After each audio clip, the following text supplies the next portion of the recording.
Welcome to Beyond the Pillion. My name is Kahiwa Sebire. I use she, her pronouns, and I am the chaotic one.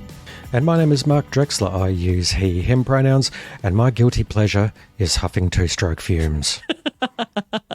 Yes, you know you like them as well, Kahiwa, even if you do make me shut the garage door.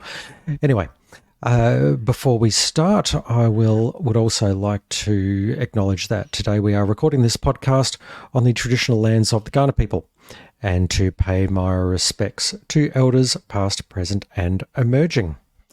Right, what are we talking about today?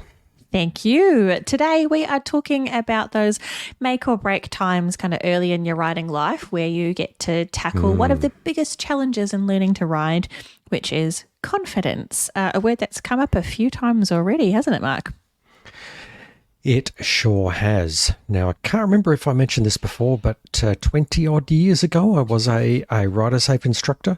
So I was one of the people who, when you went to get your learner's permit and go out and do your 2-day course to learn how to ride a motorcycle, then was fortunate enough to see a whole heap of new riders come through in the couple of years that I did that. And they would be anywhere on a spectrum from those who had never even touched a motorbike before to those at the other end that had been riding dirt bikes from a young age and thought they knew just about everything there was to know about a motorbike. So it's for people getting into riding on the road, there's a real spectrum of experience. And for those who are coming into learning, as many of our listeners will, with minimal or no experience, don't feel bad about it. It is very common, and people from all different experience levels can get to that point of being on a bike. And Kahiwa, I mean, what was your experience of motorcycles and riding a motorbike in particular before you did your learner's course? Yeah, I think we spoke about this in our intros in first or second episode. But basically, I'd ridden as a passenger, the Pillion, a couple of times back when I was very, very young, on the back of my dad's bike, and then a handful of times riding Pillion with you. And then decided, actually, I think I'd quite like to do that, and then signed up for the course, and then rocked up, and I think I was one of maybe 3 or 4 other women in a class of kind of 30 odd for the 2-day weekend. Yeah. And so when you rocked up to that first day of your learning or learner's course, you'd never been on the front, you'd never ridden a motorbike, you didn't know what the controls were, you were really at that very beginner level? I would say, I think I vaguely recall one time when I was maybe early teens or something, and I got on a dirt bike and managed to start it to travel all of probably about 10, 15 metres, but no one taught me how to stop, and then I fell off. Yeah. A lot of people tend to have dirt bike stories where it's just, you just get on and there's the bit that makes you go and you just jump on and ride and you just go. And then you end up on YouTube or what used to be called Funniest Home Videos. So, very common. Yeah, so, I mean, pretty much nothing. I'd driven a manual car, ridden push bikes for years, so familiar with the idea of kind of a clutch and how all of that works together. But certainly, I would say barely nothing. Very, very minimal kind of idea of how to actually ride a motorbike. Right. Yep. So that is a good example for anybody listening in who's feeling a little bit anxious because you know absolutely nothing about motorbikes. We have somebody here who was in that same situation. Thanks. I think that's a good thing, the way you describe that. Absolutely, because you're the perfect example here. You're the use case that we've got that we're trying to help. Fantastic. And I think it's something I really relate to around just that huge learning curve that you have when you are a brand new rider. What was fascinating about that whole experience getting learner's permit was, you're there 2-day kind of half day or equivalent like 5 or 6 hours or something. Two half days, I think. Yep. Yeah. Out in this tiny wee little area, and you go from sitting in a room, rows of seats looking at not quite a projector or slides, but TV show and a guy kind of talking through something and drawing on a whiteboard, and then you go out and you sit on a bike and you come back and you do that a few times, and it's all very controlled and very precise, and I think it is a really nicely structured course coming from learning design perspective. But there is a huge difference to riding around in something the size of like 2 netball courts or whatever with a cage. Pretty much. I was going to say that's about right. Yep. Yeah. To then going on the road with cars and intersections and, having to remember all the road rules as well as the machinery of a bike. It is, you are legally allowed to ride on the road, absolutely. Once you go and get your, proper permit thing filled out and get your L plates and so on. But I think, at least for me mentally, it was a huge gap. Yeah, and it's a little bit different from a car because you are out there on your own when you get your learners there. It's not like in a car when you're on your L's and you've always got somebody next to you to sort of talk you through things. You're now on a bike with an L plate and out into the traffic. And completely agree that there can be a lot of things for your brain to try and focus on at once when you first get out there. Yeah, I know for me it was spending a whole lot of time, when I was on the road, because the road rules, been driving for years, like they're second nature in your brain. But all of a sudden I'm now trying to work out what gear am I in? How much am I braking too soon, too slowly? Have I got my indicator on? Have I turned my indicator off? What's happening with the choke? All of these different things that I would then start to forget some of the road rules or the specifics until like that kind of is coming up, and pulling into traffic lights and thinking about so many new things as well as all of the other old things that were in my brain. It was quite overwhelming actually to think about all of that at once. Yep, absolutely, and that's a really common feeling. So for people who have perhaps just got on the road, don't think that's anything unusual. Trying to remember all of those very basic skills of just keeping a bike moving in the direction you want it and stopping, on top of all of the other data your brain has to process when you're out on the road. It can be something that feels overwhelming to start with. And I also wanted to mention here that for those who haven't gone for their license yet, but they're thinking about it, there is no assumed knowledge other than road rules when you get out to do your learner's course, and I'm imagining this would be pretty consistent anywhere. But two of the things which they're not assumed knowledge, but goodness, they are very, very handy to have before you do it. The first one is just knowing how to ride a push bike. Now, I think in my couple of years being a rider safe instructor, I reckon I did have one person who had never ridden a push bike. And that was, okay, wow, so we're now also trying to get you just to understand how balance on 2 wheels works. So definitely go out. If you haven't ridden a pushy for a while, go out and get on one and make sure that you feel okay just balancing on 2 wheels. And the second one that is almost assumed knowledge is either how to drive a manual car or at least understanding how a manual car works. So for people who have learned how to drive a car without learning how to drive a manual, so they've only ever driven an automatic, then all of a sudden you're introduced to this strange thing called a clutch that you've never had to think about before, and you have to choose which gear you want to be in using that clutch the whole time. And I did have a few people that, like, there was almost a precursor that I had to do to say, okay, if you don't know how to drive a manual, right, well, firstly, this is what a clutch does, and this is how a gearbox works, that you have to pick gears, and you've got 6 of them usually to play with. And yeah, it's just another chunk of knowledge that you have to build at the same time as learning all the controls on a motorbike and just getting your body to do something that is complicated enough already, given that you've got to, you have to use all your limbs on a motorbike as well, which is something quite different to a car. That I think is quite different. I'd say if you've never driven a manual car or you've never ridden a push bike before, I think you would be okay.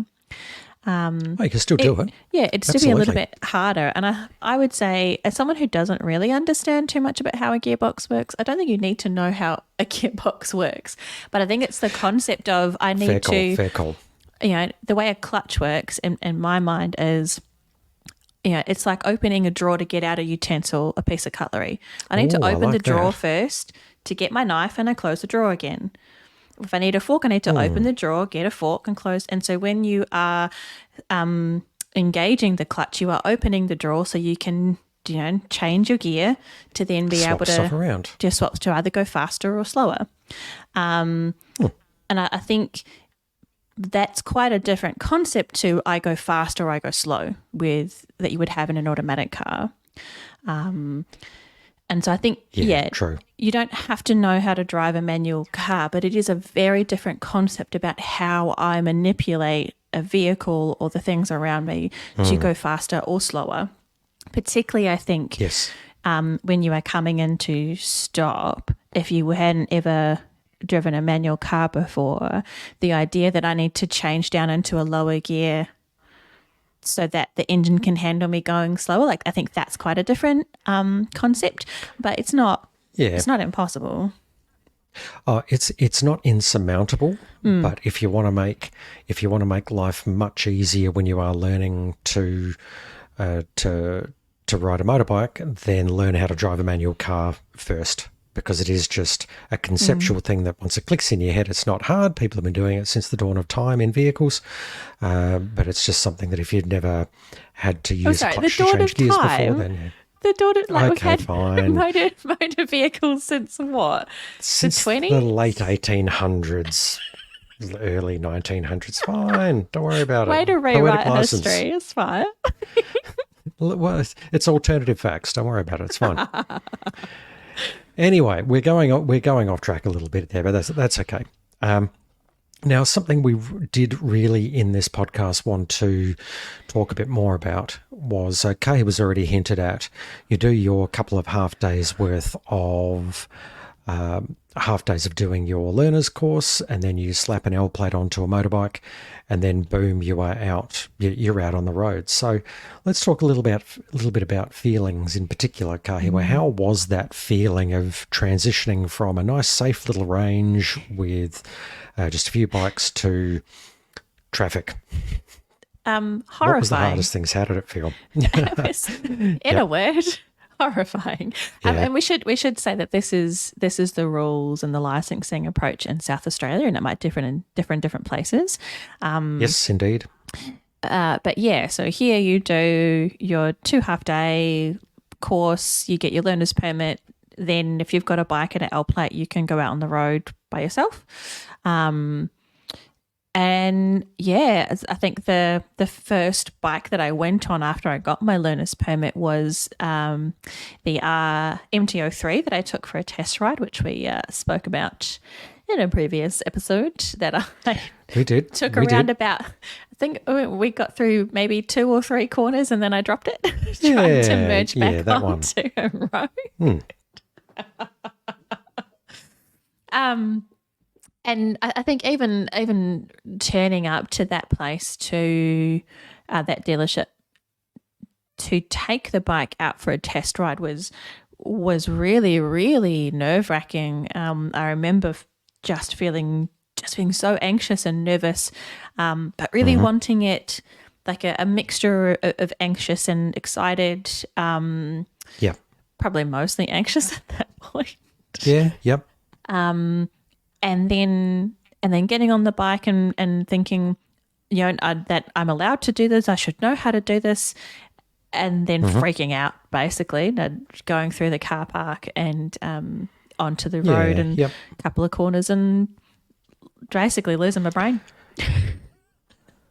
Well, yeah, and it was interesting that when you had that moment, it wasn't it wasn't about forgetting road rules. It wasn't anything like that. It was quite simply just forgetting one of the mechanical, and I would say mechanical not from a motor point of view, but from your body, one of the very mechanistic things of saying, yep, I know I need to change down through the gears. To do that, I go clutch in, I push down, and I changed myself down through the gears. And I think you just had too many things going through your head, and that was the one that kind of fell out and stopped.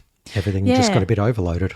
I think when we got up and you and I were reflecting on it, and you were just asking me a few questions about what happened, and I think I remembered, I was still in third gear.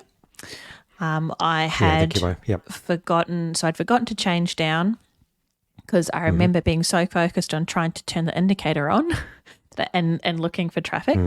And I remember still being leant over when I actually stopped, which is another no. We bring the bike up straight before we brake and before we come to a stop. And it was just all of the things, and particularly the new body things about clutch, throttle off, change down, indicator, something's happening, what angle are we, and brain got overloaded. Yep. And I think the takeaway from people out of that is that feeling that you've got a lot of things to remember all at once when you first jump on the bike, that is perfectly normal, because you are, I liken it to learning to play an instrument, and it's almost like learning how to play the drums, because you are having to use all of your limbs all at once in a particular way to get the end result that you want. Yeah. And it's normal. It's normal for your coordination to take a little bit of time to get that dialed in, and for it to feel really awkward and difficult and clunky and sometimes very slow to do all those bits. But over time with practice, and we'll talk more about this in a minute, about building that confidence, but over time that confidence can and will build if you go about it the right way. And it's also at this point that I want to point out that this is the importance. We talked about having the right first bike. This is another time where it's so important to have a bike that you feel confident with, rather than one where, maybe you've bought a bike that's too big, that's too heavy, that's too powerful. The argument I hear sometimes, particularly from well-meaning partners, unfortunately, is, no, you'll get used to it. And unfortunately, in a lot of cases, I think that's a crap approach, because it ignores what I see is the most important thing to build early on when you're riding, and that is building confidence. And to build that confidence, you've got to feel comfortable on the bike that you are, that you're sitting on. And if you don't have that, then you're just adding more things that you've got to fight against to get yourself through that little hard period that might be there at the start, to get you onto all the awesome things that are going to come along later on. So I think that's particularly important if you're someone who hasn't ridden ever before. Then there's a lot in there to build up that sense of comfort and confidence and competency, like being able to do it. But even that that internal narrative around, I can do this. I think we know, for people who are socialized as female, that message is definitely not reinforced in the same way that it is for people socialized as male.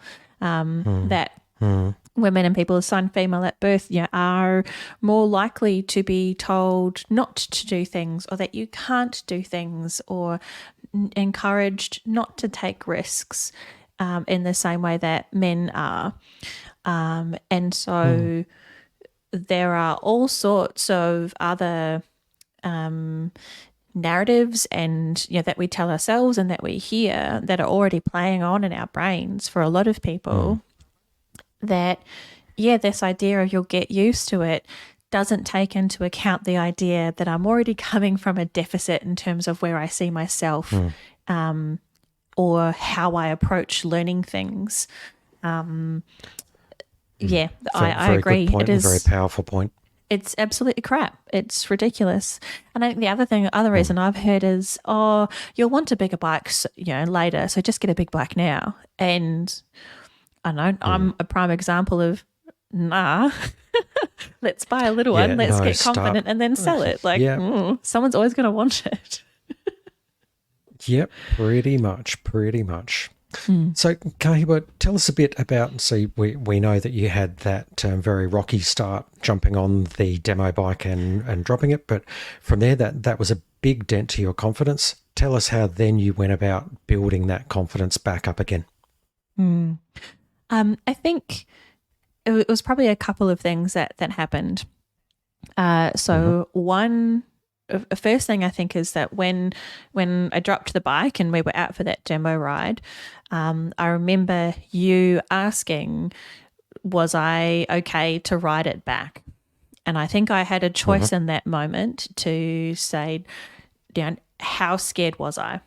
And I remember feeling, again, absolutely petrified, body riddled with anxiety, brain is overloaded with all of the fear things, and thinking, well, no, why did I want to do this in the first place? The goal was a vision of myself as a badass biker chick. I wanted to be someone who rode Midas motorcycles. I could see for myself what I looked like. I knew what clothes I would wear, how I would feel as I kind of got off the motorcycle, and I was like, yeah, I'm so cool. Like, it sounds, I think, a bit trite, but that vision was something that I wanted so powerfully that even though I was terrified and body was basically frozen and my heart was thumping crazily, and brain was just an ad full of static, it was like, no, I want this. And so I remember deciding, no, I will ride it back. I'll take a second to kind of calm down and do some breathing, and then ride back. And then I think as we very slowly. I think as we were talking about it a bit later about what I wanted, and I was like, you asked, do I still want to do this? And I said yes. And you were like, okay, we'll find a bike that will work. And so I think the first thing that really helped with building or rebuilding the confidence was coming back to the why. What was the reason I wanted to do this? And doubling down on the idea that I want to be a person who rides motorcycles. I want that for myself. And even if it was, purely superficial to an extent, that, at least for me, that was powerful enough to say, okay, yep, this is enough to want to try and overcome the fear. And that was in that moment where I really did just want to check in there. And I have this conversation every now and again with people who are looking at getting into riding, and just saying, is this still something that you want to do? Or is it something you think, oh yeah, look, I might like this, but then you've jumped on. How did it ride us safe? We would have people that got partway through the sessions and would just think, you could almost see it in their faces that they just weren't enjoying it. And I thought it was worth in that moment asking you that, because probably something I'd say to other people out there, you can walk away if you are feeling unsafe, if it turns out that it's just not what you thought it was going to be. Same as anything in life. Nobody makes every decision perfectly. So for you, Kahiwa, I know you had that really clear vision of what you wanted at the end of it, and you were going to do whatever it took to get there, which you did. But it varies from person to person. Yeah, absolutely. It absolutely, and it. So what else did you do? Sorry. Oh, I just want to reinforce and support that message. That you don't have to do it is the other thing. You don't have to ride. You don't have to ride a big bike. You don't have to ride a particular cruiser bike or whatever. If it's not feeling good for you, you don't have to do it. Yeah. Absolutely. Sorry. Now go on.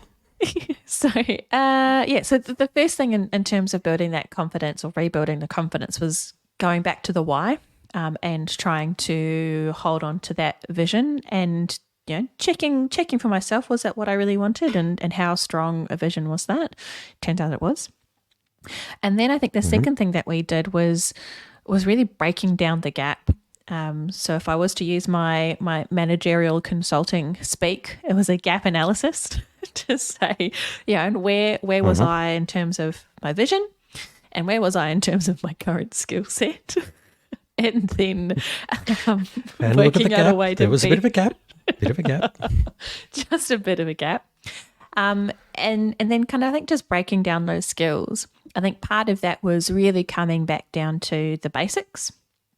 So looking again at the things that we did at Rider Safe, and a big part of that was, I think, coming back to the comfort zone and continually pushing just at the edge of the comfort zone and building on that in a way that, at least for me, I think Rider Safe, the way it was structured, maybe progressed a bit too quickly, in that I could do the things and pass the test by the end of the 2 days, but I hadn't actually internalized the idea that I was competent at doing those things, or at least in a way that it had gone in to become second nature. And a lot of that was actually what you did.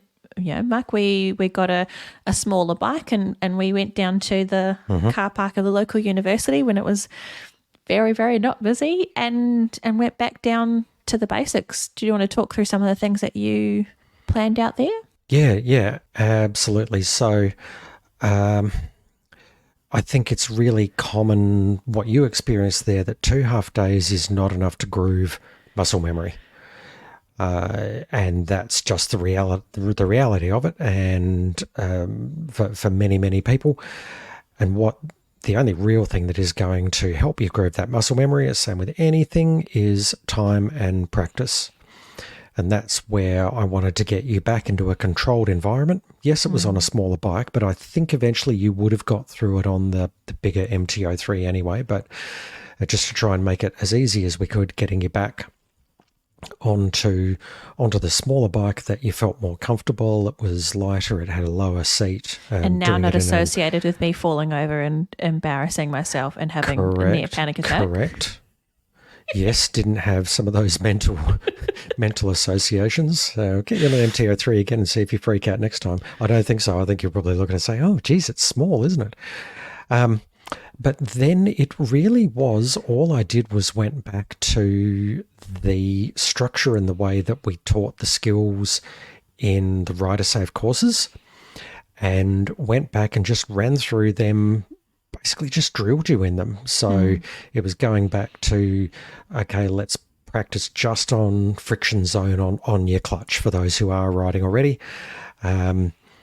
And we spent a good chunk of time just starting off in first gear and stopping, starting off in first gear and stopping, and just keep on repeating. I hated it so much. Then you did not enjoy it, but it was what you needed to do so that you didn't have to think so hard about, okay, I'm on, right, how do I engage first gear and pull off when the lights go green?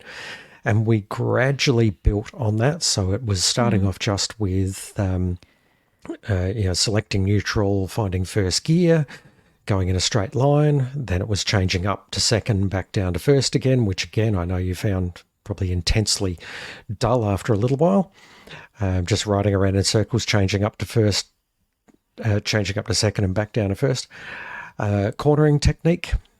So just the basics of cornering technique. And at a basic level, there's not all that much to a lot of these things, but it's being able to put them together in a coherent, connected way when you need it. Braking is the other thing, to make braking obviously as a second nature thing, to say you start braking, you squeeze the brakes and you start changing down the gears as you brake. So yeah, we spent, I don't know, how many sessions do you reckon we spent in there before you got back out on the road? Not quite half a dozen, I think. Yeah, I was thinking it'd be around about that. And then gradually we got you just doing the car park stuff for maybe 5 or 6, somewhere around that mark. Got you doing some slightly longer ones going around. So at the university, there's a ring road. So you can do a loop of about 2, 3, 4 kilometres, somewhere around that mark. Yeah. But still in a almost empty environment. And then once you'd done that, then you were ready to head back out onto the road. And I think that's where I'd be interested to say, I felt much more confident then that you were starting to groove some of those muscle memory things for the basics to say, yeah, okay, I think you're probably ready now to get back on. So what did you do from there? Yeah, I was just going to talk quickly about that ring road. I think what was really good about it was it was short. So, yeah, when you're kind of going around it, if I made a mistake, then it would only be like a couple of minutes later I'd be doing it again. But also it had intersections. So, the things that now was scary was slowing down to indicate to turn into a new road. And I had to do that at least a couple of times within that ring road. Yes, you would have. So repeatedly kind of coming back up against the thing that was scary. Was really good. And there were some nice kind of corners, and it was speed limit kind of fast enough that you have to come out of second. So I had to be changing gears a couple of times, at least on this tiny wee little bike, changing gears a couple of times. And I think that was also part of the thing that was scary. So I suppose overall, that was probably an overarching theme of then building that confidence was enough familiarity and repetition of things, but at the same time, pushing against my comfort zone. So I think after we did that little loop-de-loop for a wee while, the next thing was finding another little loop near our house where there were significant corners that I could practice kind of keeping speed and flowing with traffic, and a couple of intersections and pausing and pulling out and stuff like that. And so I would do that up and down the hill, and then the other direction, up and down the hill. And I think that probably just to add something in there to say there's a bit of creativity that's needed. I mean, we were lucky because we had this fantastic little practicing place that was very quiet on the weekends in the local uni.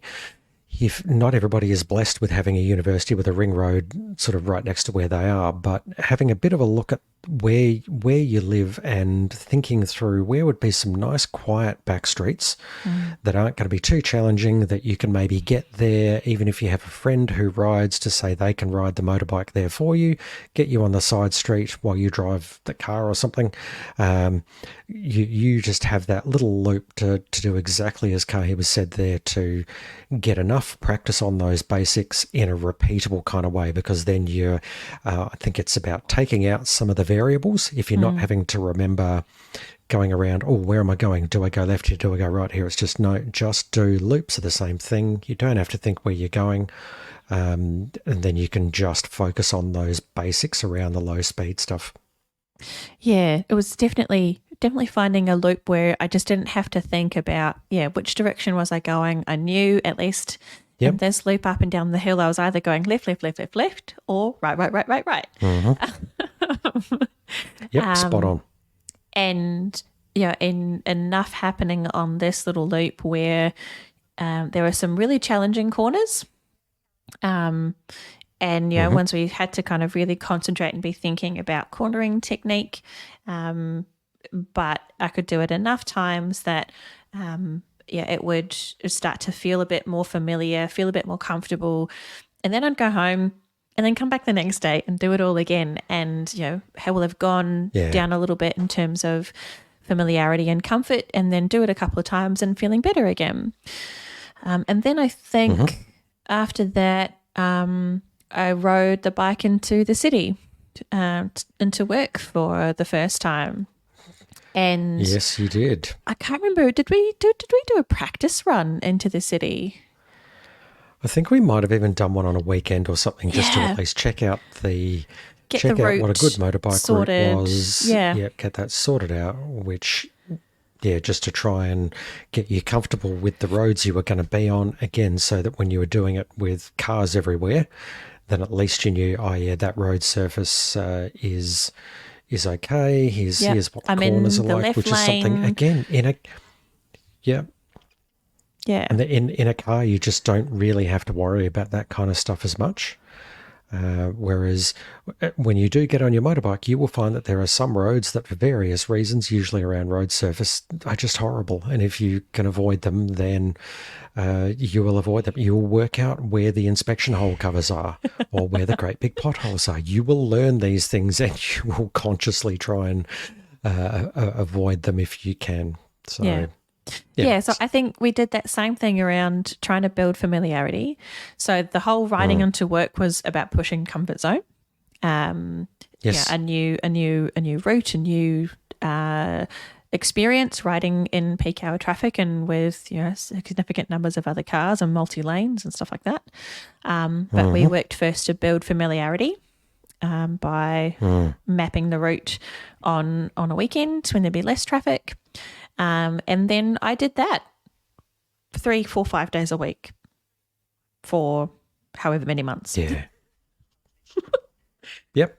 Until it was becoming second nature. And actually that riding in traffic was fantastic practice for slow riding.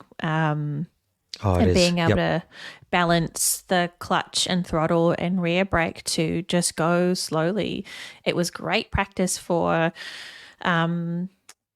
changing up and down in the gears, for keeping an eye on where all of the other cars were on the road and trying to get a sense of who's going to try and pull out in front of me because they see half of a car space. Yep. Really good practice for that kind of spatial awareness around you and hazard awareness about what's happening. It was, I think, actually a really, really great way to just slowly build that familiarity, enough repetition that the route itself becomes second nature. A lot of the bike mechanic-y stuff becomes second nature, although I still did not manage how to work out a choke. Death of me, hate them so much. Never again. No, well, you won't need to worry about them again. So no. You're all good. But and I think the other thing that we did was we would go for rides on the weekends, just kind of out and around or similar. And you would always ask me, how did you go? Or how did that feel? And we'd have like a reflection conversation, and I'd be like, "Oh, I felt really good in this bit, but that corner didn't work out so well." And you go, "Oh yeah, I noticed your head wasn't kind of all the way through." And I was like, "Oh, okay, yep. Next time or second half of the ride, yep, really focusing on getting head all the way through." And I think you would also, before each ride, just one or two things for me to focus on. Whether that was keeping the body loose or looking all the way through the corner or chin over the shoulder or whatever it was. Or I think a big one that I needed to unlearn was finishing my braking before I start to turn into the corner so that I'm not braking in the middle of the corner. Yes. And so I think it was those three things generally. It was enough familiarity and repetition.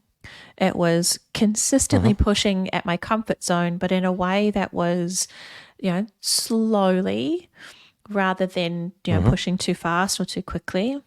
And it was having a real reflection, learning kind of mindset where every ride, even now, is an opportunity to go, what did I do well? And what were the areas where I forgot about something or I didn't do something quite right? What would I have done differently? That's been something I think we've taken. Yeah, look, that for me anyway has never stopped. I think it is something. A couple of things I'd say on that one: that every ride is an opportunity to reflect on your own riding and how you've felt, how the bike's moved, how you've managed to get things, just generally how you're feeling on the bike. And it's also a reason why it's fantastic to have a riding buddy. Yeah. Even if it's not somebody that is that has been riding for 20 years. But it is good to try and find somebody else. And this is going to sound so hokey when I say it, but I'll say it anyway. But become a scholar of how to ride well. because it is. Yes. You were see. I knew you were going to laugh at me, but it's true. Being able to learn more about technique, and then to be able to see what it looks like on a good writer. Go look at a bunch of YouTube videos about good writing technique, and then when you're writing behind your buddy, whoever that is, do a compare and contrast, and ask them to do the same. The same on you as well, just to what they're seeing you're doing and what you're seeing them doing. And very often some of the mistakes that some of the sort of technique flaws that creep in when I'm writing are things that I don't notice, but then somebody else sees it and all of a sudden it's like, oh God, that's obvious, isn't it? Yeah, why didn't I spot it myself? And it's because we can never see ourselves the way others see us. So just like learning any skill, having peer learning going on, to have somebody that is there watching you and helping you learn is going to help your self-reflection, which will, I was going to say in time, but it doesn't take all that long. You can actually make good gains fairly quickly by having somebody there watching how you're writing and helping you self-reflect, and maybe just throwing in, even if they're not saying it's right or wrong, but just observing, hey, I noticed that your head's staying quite stiff as you're going through corners. Do you know you're doing that? And I know I've done that to you plenty of times, Kay, when you say, oh, okay, no, I didn't. Yeah, all right, I'll change that next time. So, Yeah, absolutely. yeah, And find a even buddy. I went for a ride this weekend, and one of the things that I was really trying to focus on was turning right at a reasonable pace, which is something that I still struggle with. And I came back home and I was like, oh, do you know what was really good? I had this one great corner and I just had it perfect and perfectly balanced, and I could describe what I had done differently on that corner to make it feel as well as it did. Because we're in this practice of reflecting on it. And I think your comment there about being a scholar is really important, because Even though you did laugh at it. I know, but That's I have all to.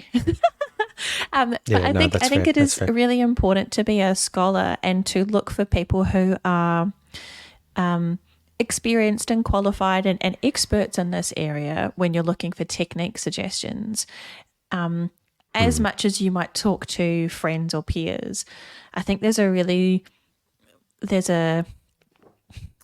for some people it's easier to ask a question in like a Facebook group or similar. I know for me around, how do I get better at turning right? And a whole bunch of suggestions about technique things. And some of them make sense in my brain, and some of them I don't quite understand. But what I have found is when I am looking at footage or suggestions and advice from, people who have raced or people who teach motorcycling for a living, the way that they explain things and their suggestions or their kind of trigger points make a lot more sense. Because I think with technique, a whole bunch of I was just going to say there, I think asking Facebook groups, you're going to get the same quality of when you ask Facebook groups for anything else, which is going to be highly variable, often with a bunch of really well-meaning people, but definitely go and Life at Lean is one that I particularly like.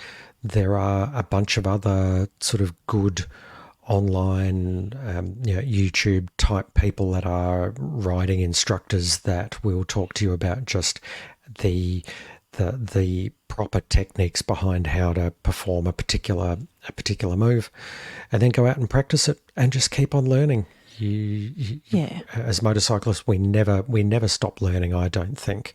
And the more you learn, the better it is. And Kahiwa, how good was that feeling when you nailed that corner the other day coming home? Oh, I think I pulled out of the corner, possibly even a different corner, that I had just absolutely nailed. And I actually did do like a nailed it kind of fist pump to myself, because I was so excited, because that was the best I had ever ridden that corner, and ridden that corner multiple times, and it was great. Just thinking about the commentary from Facebook groups and the difference between that and people who make a living out of educating people how to ride motorcycles. One of the advantages of people who do it for a living, who are experts, is that they often have tried and tested ways of explaining. They've got years of experience and similar types of things.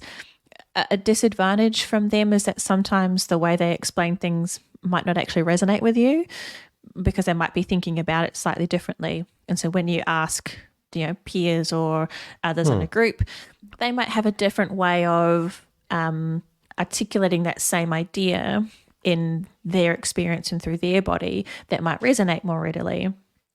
An example of that in terms of turning better, for some people, the cue is to get your hip out of the seat into the corner, hip, knee, hip, shoulder, head. For others, it's no, clamp the outside knee onto the tank and then lean away. For others, it's like look and allow your shoulder to follow your chin into the corner. For me, sometimes it's about getting my weight into the balls of my feet to just slightly lift my butt out of the seat of the bike and almost pushing in under the bike with the inside leg was one cue that was working for a little while.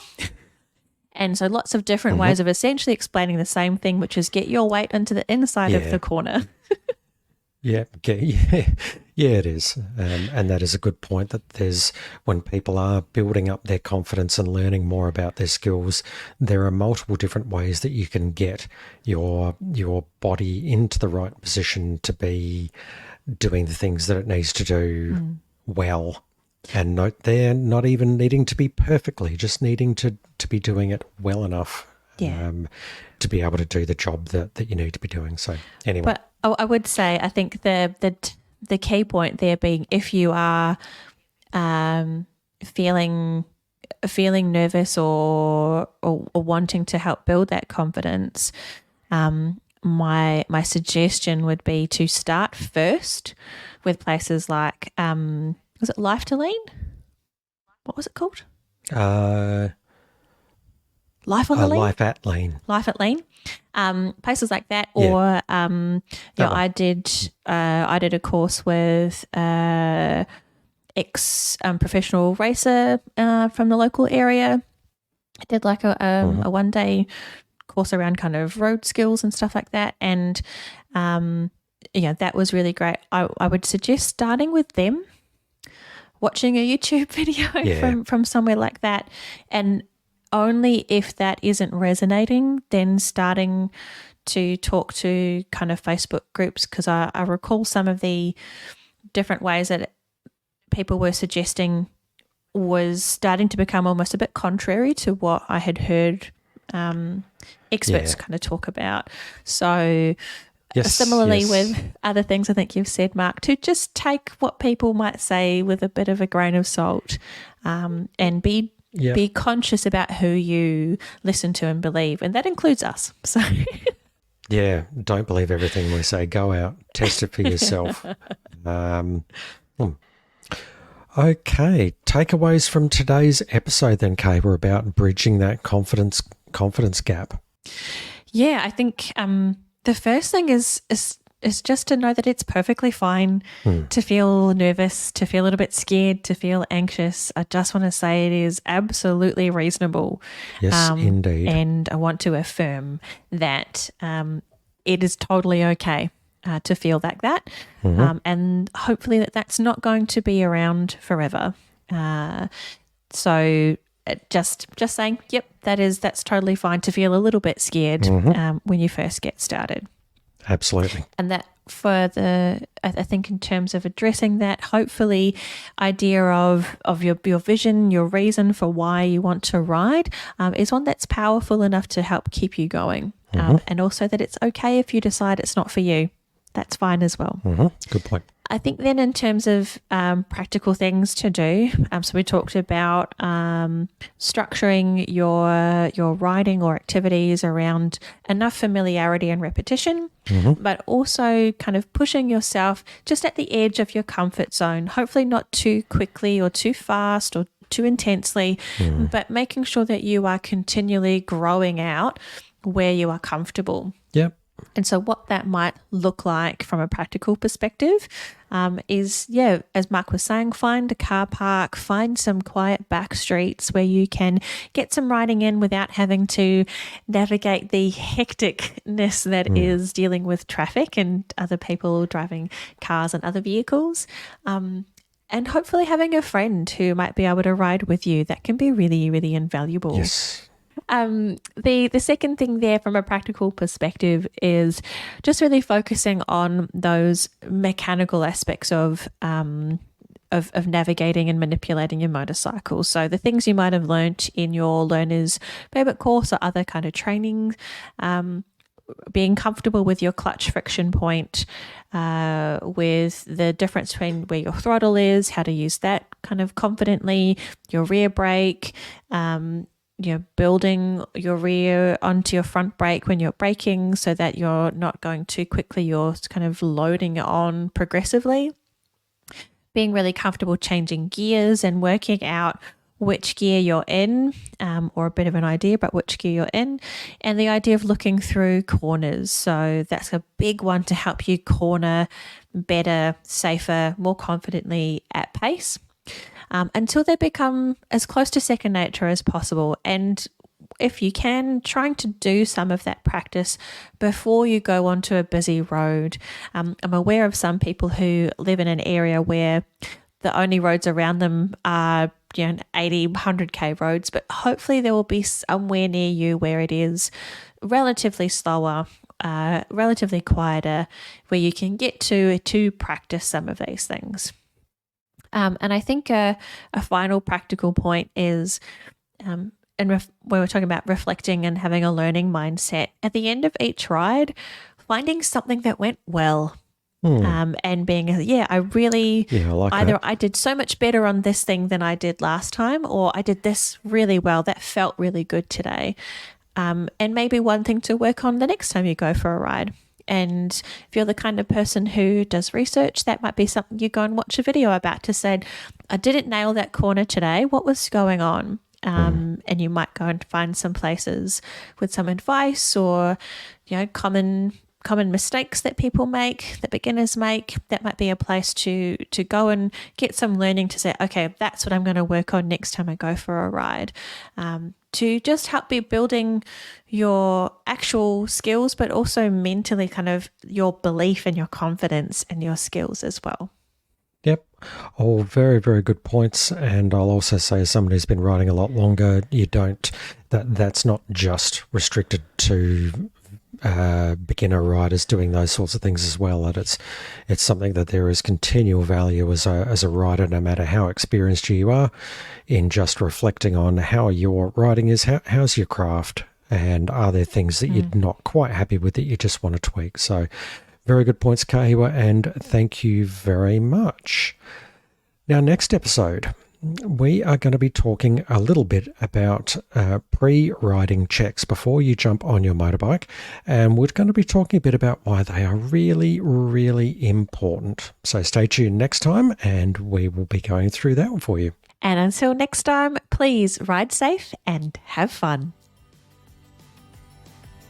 This is Beyond the Pillion with your hosts Kahiwa Sebire and Mark Drechsler.